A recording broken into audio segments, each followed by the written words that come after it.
Hey guys, I have a bit of a different video going on today because I've kind of feel like I started posting things and then I feel like I've fallen into this kind of default YouTuber trap type thing, which is, you know, if you kind of go back and look at any of my other videos, you'll understand what I was talking about. It's the same sort of thing. And then today I was watching this video by Saoirse Moncrief, if you know who she is.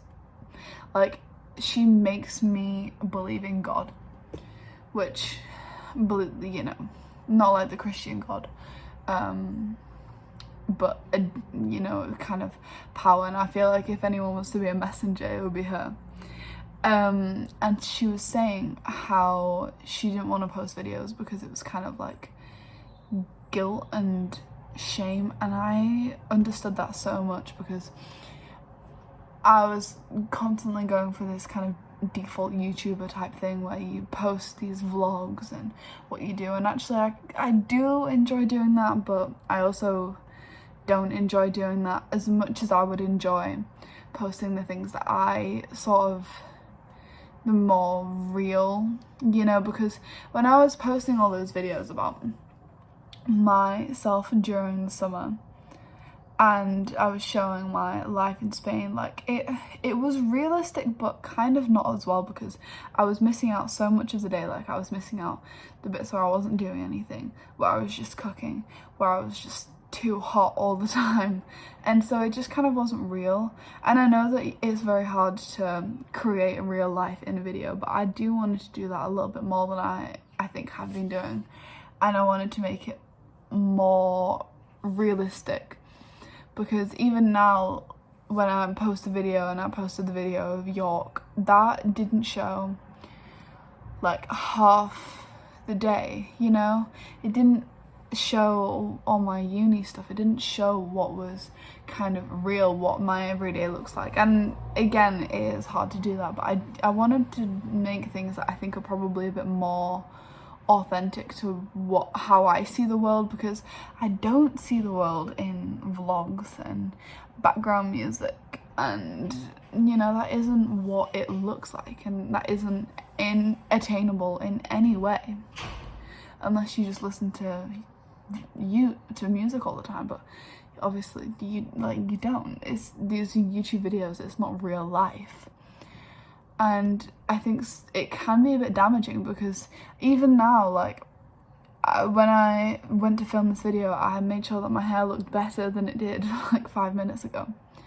And it's just not real, you know, it's not what YouTube video, it's like you can't see a person's real life. And I don't, you know, I'm not trying to share my entire life on the internet, I don't want to do that, but I did want to make it sort of real. And I kind of felt like guilty, or like I wasn't good or worthy of having like a YouTube channel and wanting people to see my videos, because I was thinking, like, you know, I'm not like blonde and 100 pounds, and I would constantly try and make myself look better for the YouTube videos, but again, it's not real. So this next video is going to be a lot more sort of authentic, and I'm gonna like challenge myself to not fall into the trap of just filming those same sort of few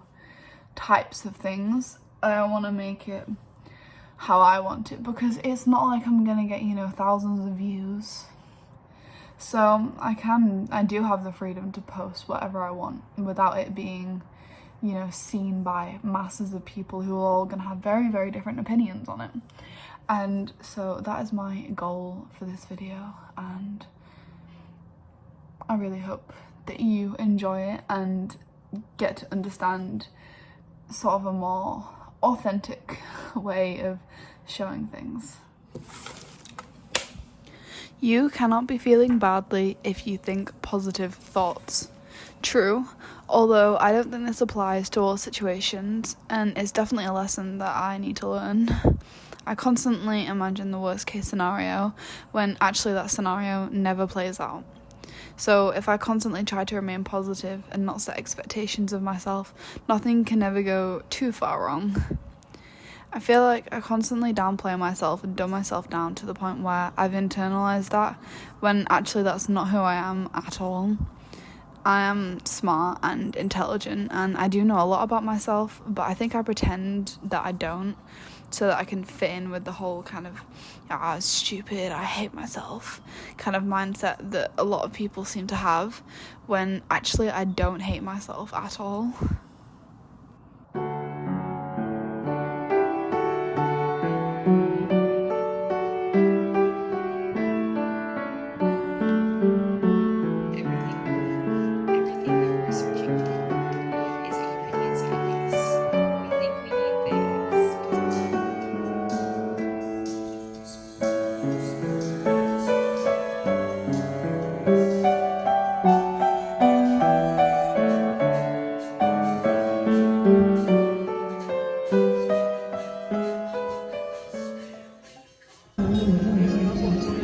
I hunger for your touch,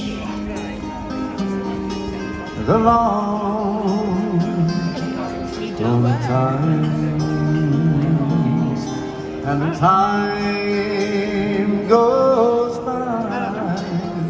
It's something that I want to talk about, which I've kind of been thinking for like a while. Like, I've been saying this since I was like 15, which is, oh my god, something that I've kind of always thought, and I've always had that idea in my head, but it's this kind of obsession with perfection that I feel like the world is obsessed with perfection, and it's like it's all around you. Like, it goes down to as simple as this, right? Think about what vegetables look like when they're grown by someone who owns a small garden. Think about like the kind of varieties and things that you would have. Like, these vegetables aren't perfect, and like we nowadays deem them like these kind of lower class thing because they're not perfect. Whereas because when you go into a shop and you look at all the vegetables and like the fruits, everything basically, it's like perfectly round, perfectly red, perfectly ripe. And so that's what I'm trying to say, is that it even comes down to things like produce is this obsession with perfection. Like, your clothes has to be perfect, you have to look perfect, you have to be this kind of perfect thing.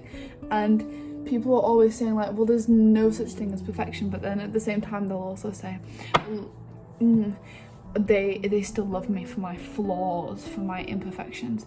And so the thing that I've been saying since I was like 15 is that if there's no such thing as perfection, then there can't be such a thing as imperfection. Because if you're what everyone's saying is, if you're striving towards this goal of perfection, but if you're saying that that goal actually doesn't exist, then the other things can't exist alongside it as well, like imperfection.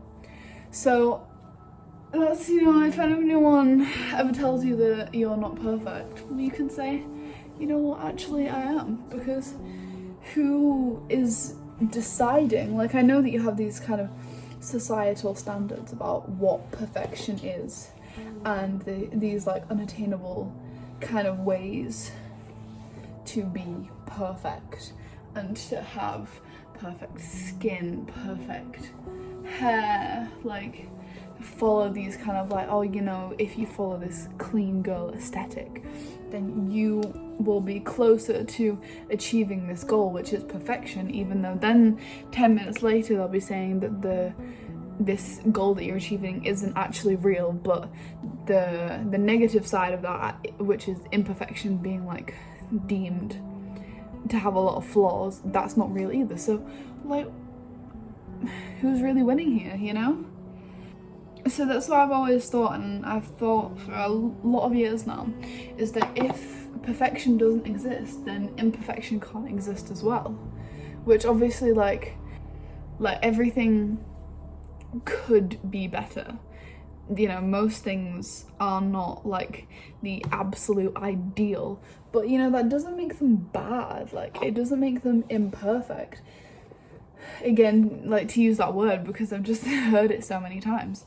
But you know, if you take away this kind of idea of perfection and imperfection, then it just makes everything better than it is, because you're not striving for everything to be absolutely perfect, because nothing is ever going to be absolutely perfect. Like, if you were to imagine an absolutely perfect day, it probably wouldn't exist within what is directly attainable to you, when actually, you know, what was really so bad about this day that you had? Like, obviously if something really horrible went wrong, then, you know, it's not going to be an amazing day, but it doesn't mean that it's filled with all of these flaws, because you can't strive for a perfect day in any case.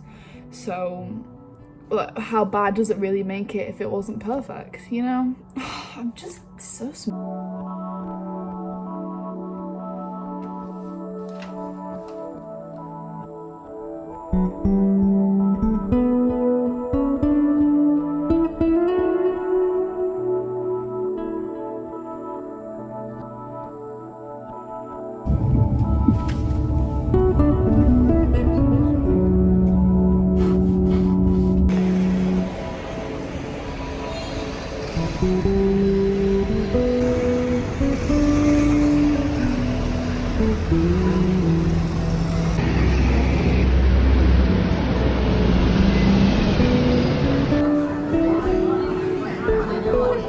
These must be the lava. Yeah, lava buns.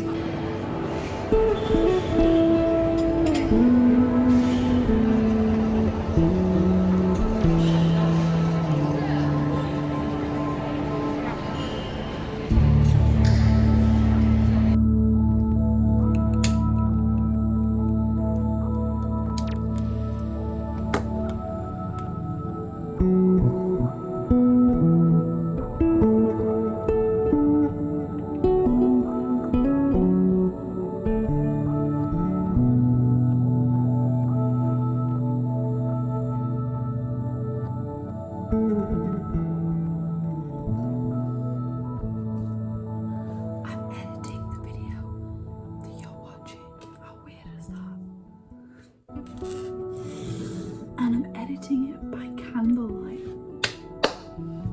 Yeah, might as well just burn me for witchcraft at this point.